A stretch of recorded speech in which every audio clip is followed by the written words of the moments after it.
Growing up, my mom always had something prepared for dinner.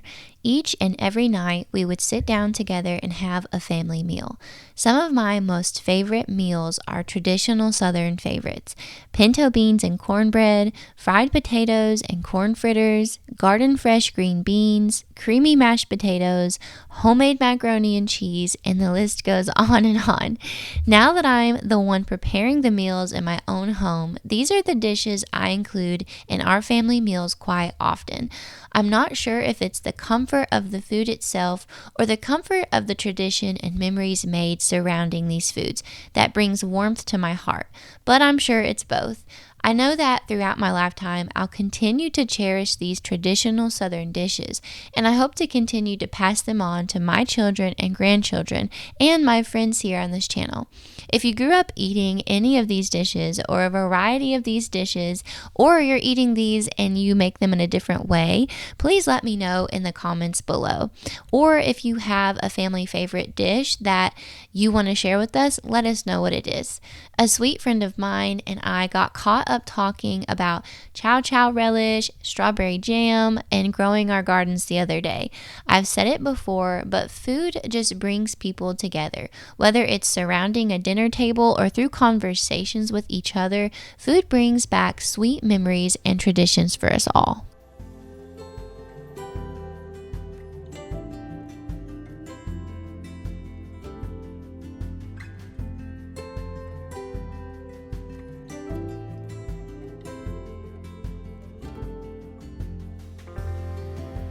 Kielbasa and cabbage, or kielbasa and sauerkraut, is such a simple Southern meal. For supper this night, we had cooked cabbage with sliced kielbasa, fried corn fritters, and fried potatoes. These are the meals I remember wafting through the air at home when I would walk in from playing outside with my older brother. We would walk in to the door of the kitchen, and just this entire comforting smell would just embrace us. And those are just memories that are, like I said before, so warming to the heart. They bring back so many wonderful times, and they're just traditions that I love so much surrounding food. And like I've said before, food just brings people together. It brings back all of these wonderful memories, and that's what I hope to create within my own home. I hope that my kids will remember the specific meals that I made, the dinners that we had at the table together, and the laughter and joy shared within the walls of our kitchen.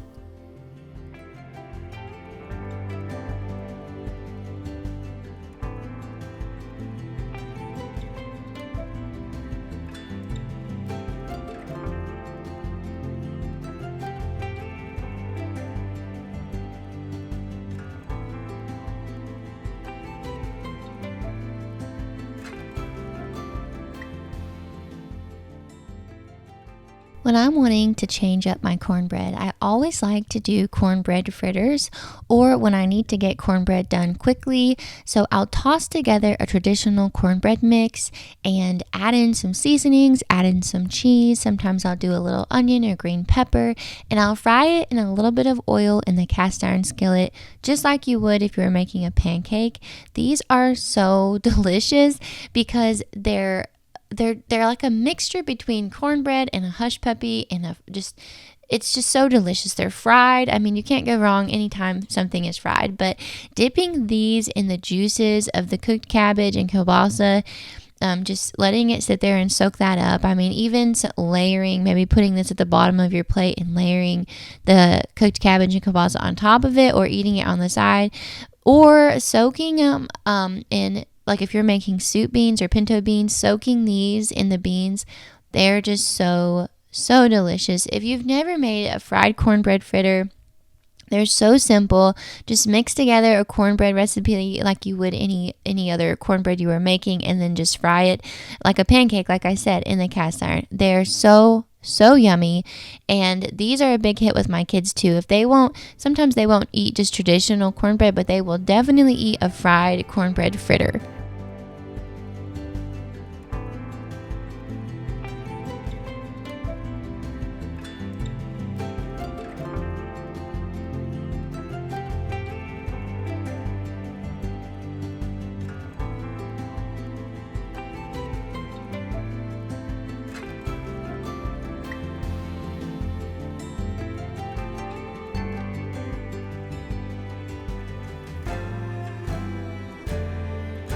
With this meal, I also made fried potatoes. When I'm making multiple dishes like this that require kind of simultaneous cooking, I like to start by washing and chopping and preparing everything and getting my pans warmed up with oil and ready to go.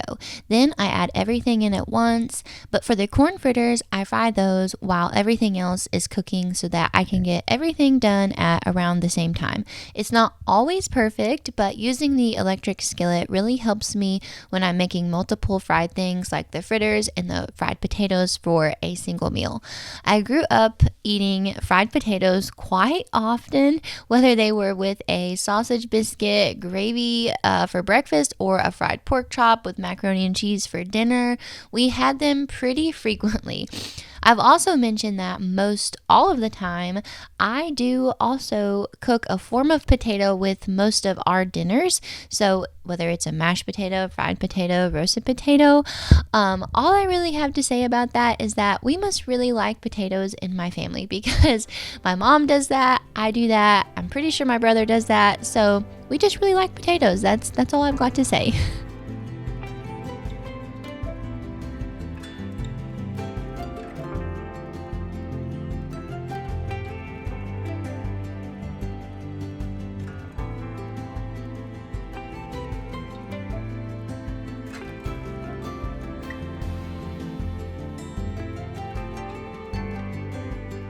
Fried hamburger, or in this case, fried venison steak, is basically a poor man's way of eating something that resembles a steak. You mix up your ground beef, or in this case, venison, with some seasonings, an egg, and crushed crackers, and whatever else that you want to add in there. You could do onions, green peppers, anything like that. Then you just patty it out and you fry it up in a cast iron skillet. We are still using the ground venison from where both my husband Dave and my oldest son Grant got deer this past fall. And I've mentioned it before or in the past, but we do eat a lot of ground venison. And then we also raise our own meat chickens here on our farm. And we are currently also raising a couple of pigs as well. And those are set to be slaughtered in May. So I'll be able to share a lot of pork related recipes whenever we get our pork back. So I'm excited to share those. But I've always loved a good hamburger steak smothered in gravy and served with a crunchy vegetable side. In this case, I made a broccoli slaw or a broccoli slaw salad, and then I also made some mashed potatoes and put it on some. I mean, you could if you wanted to. I didn't make any homemade yeast bread, but if you wanted to make some homemade yeast bread, you could slap the hamburger steak on there, or you can eat it plain. This night we did just eat it plain. It's just one of those traditional comfort foods that are so satisfying and so filling, and I love making this for my family because it's such a simple recipe to make. It doesn't take long to throw together, and it usually pleases everyone in my family, so that's always a win.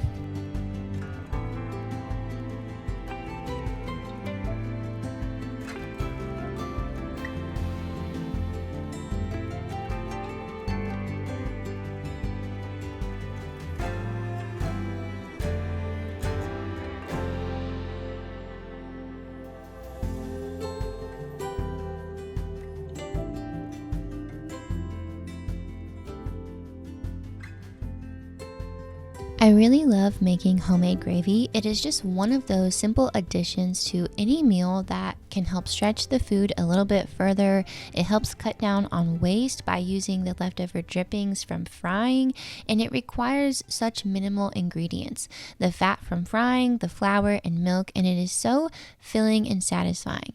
Nothing gets more southern than a traditional from scratch gravy. If you wanted to add a little zing to this gravy, you could always fry up some onions and mushrooms in the leftover fat from frying the burgers, and then you could add in the flour and the milk for a mushroom style gravy to top over your hamburger steak.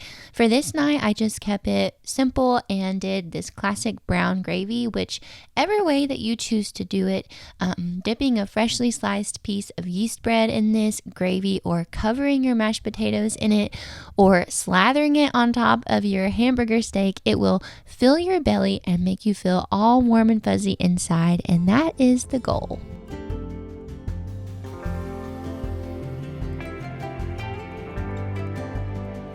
Thank y'all for hanging out with me this week. I hope that you enjoyed this video and enjoyed these traditional Southern dinner recipes. Let me know if you make any of these or if you have any of your own. Have a great week.